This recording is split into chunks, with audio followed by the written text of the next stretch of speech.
সবাইকে প্রণাম, ভালোবাসা। তোমরা ভালো থাকো, আনন্দে থাকো, শান্তিতে থাকো। ঈশ্বরের কাছে এটাই প্রার্থনা। দেখো, সব মহাপুরুষ অবতার পুরুষরাই বলেন ঈশ্বর উপলব্ধির কথা, যে আমাদের ভিতরেই ঈশ্বর আছেন, ওনাকে উপলব্ধি করা যায়। আমরা মনুষ্য জন্ম আমাদের হয়েছে ঈশ্বর উপলব্ধির জন্য। কিন্তু আমরা কি করি, ঈশ্বরটাকে সাইডে রেখে জগতের যা কিছু আছে ওইসব নিয়ে আমরা বেশি ব্যস্ত হয়ে পড়ি। আমার সন্তান হতে লাগবে, আমার অত কোটি টাকার মালিক হতে লাগবে, আমি অত বড় চাকরি করতে লাগবে, আমি বড় বিজনেসম্যান হতে লাগবে। আমরা ওইটার পিছনেই দৌড়াই। ওই আমাদের ঈশ্বরটা সাইডে, ওই প্রণাম করা ঠোরা এসবের জন্য, পূজা পালন এসবের জন্য। কিন্তু তা না গো, মনুষ্য জন্ম ঈশ্বর লাভের জন্য। শ্রী শ্রী ঠাকুর রামকৃষ্ণ দেবের কথা। কারণ অন্য জীব তো আর পারবে না ঈশ্বর অনুভব করতে, ওদের তো বোধ শক্তি নাই। আর নাই না, তার জন্য মানুষের মধ্যে বোধ শক্তিটা বেশি, তাদের জ্ঞান বেশি, তারা সব কিছু বিবেক আছে।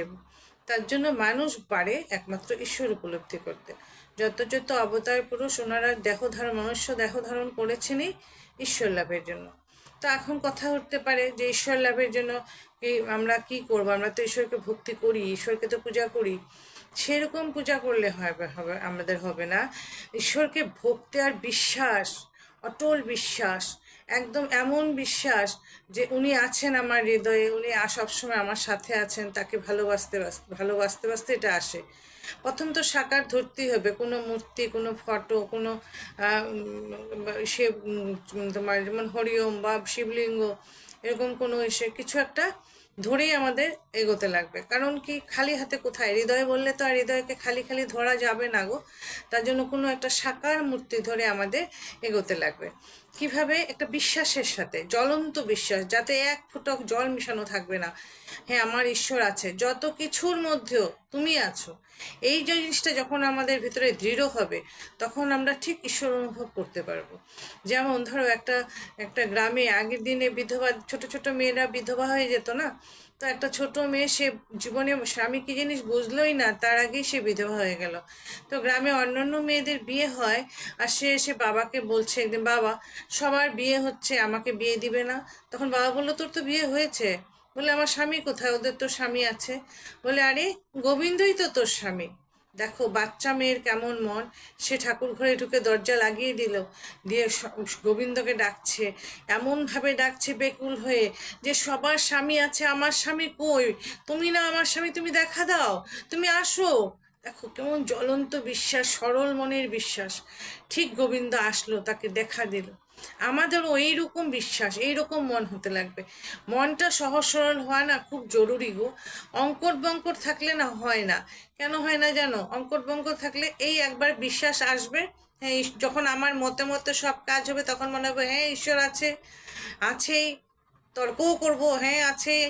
যেই আমার মতে মতে হবে না, হয়তো আমার কোনো কাজ আমি করতে গেলাম, ওইটা আমার হচ্ছে না, হবেই না। অনেক ঈশ্বরকে ডেকেই গেলাম, তারপরে হচ্ছে না যখন, তখন ভাবে কি, এই ঈশ্বর ফিশ্বর কত ডাকলাম, কত পূজা দিলাম, পাঠা বলি অবধি দিব বলেছি, তাও তো হলো না কাজটা। তখন না হয় না। কারণ অঙ্কট বঙ্কট মনে যে দুইটা মন হয়ে যায় না, যে হলো না যখন, তখন এটা বলছে। তখন আমরা এটা ভাবতে পারি না যে এটা হলো না, হয়তো এটার পেছনে ঈশ্বর আমার কোনো মঙ্গলই করা আছে। এই রকম ভাবতে লাগে যখন আমরা কাউকে ভালোবাসি। দেখো, আমরা জাগতিকভাবে যাকেই ভালোবাসি, আমার স্বামীকেই যদি আমি ভালোবাসি, তখন তো আমি তার খারাপ ভালো দুইটাই নেই। তখন তো আমি নেই এই জাগতিক ভালোবাসার মধ্যে। আর ঈশ্বরকে ভালোবাসার সময় তখন যেই কাজটা হলো না, তখনই মন ডগমগায়, তখনই মনে হয় যে না, ঈশ্বর আছে কি না, এত ডাকি কই সাড়া দেয় না। এরকম না, একদম জ্বলন্ত বিশ্বাস, তুমি আছো, তুমি আমার সাথে আছো, আমার আবার কিসের ভয়, আমি রাজার বেটি। ব্যাস, আর কিচ্ছু চিন্তাই করতে লাগে না। যদি আমরা এইভাবে আমরা জীবনটা কাটাতে পারি, আমরা দেখবো ঠিক ডাকতে ডাকতে একদিন ঠিক উনি আমাদের দেখা দিবেন, উনি আমাদেরকে বলবেন, এই তো আমি। তো আজ আমি কথা এখানেই রাখলাম, আমার ইষ্টগুরুকে প্রণাম করে আজকের কথা এখানেই শেষ করলাম।